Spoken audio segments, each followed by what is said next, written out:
In today's video, I'm going to show you how to convert to Rec. 709 in CapCut, step by step, so your footage looks more standard, more consistent, and ready for editing or export.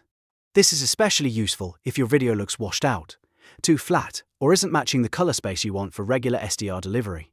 If this video helps you out, make sure to hit like and subscribe for more quick CapCut tutorials. Alright, let's get right into it. First, open your project in CapCut and make sure you're on the main editing timeline. Before you change anything, click on an empty space in the timeline to deselect any clips. This is important because if a clip is selected, CapCut may show clip-specific settings instead of the main project or video settings you need.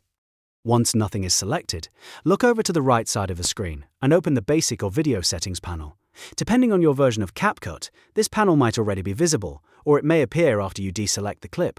This is where you'll find the options that control the overall video properties. Now, in that Settings panel, look for the Color Space dropdown. This is the setting that determines how your project handles color. Click the dropdown and change it to Rec.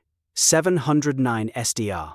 That tells CapCut to use the standard Rec. 709 color space for regular high-quality video editing and playback. After selecting Rec. 709 SDR, take a moment to check your preview and make sure everything looks correct. If your footage came from a log or HDR source, this step can make a big difference in how your video is interpreted and displayed. It helps you get a more accurate and familiar look for standard YouTube and social media content. If you're working on a full project, this is a great time to review your other clips and make sure your color settings are consistent across the edit. That way, you avoid mismatched tones, weird brightness shifts, or color issues later on. And that's it. You've now converted your CapCut project to Rec. 709 SDR. It only takes a few clicks, but it can really improve your workflow and help your video look the way it should. If this tutorial was helpful, please hit the like button, subscribe to the channel, and turn on notifications so you don't miss the next CapCut editing tip. Thanks for watching, and I'll see you in the next one.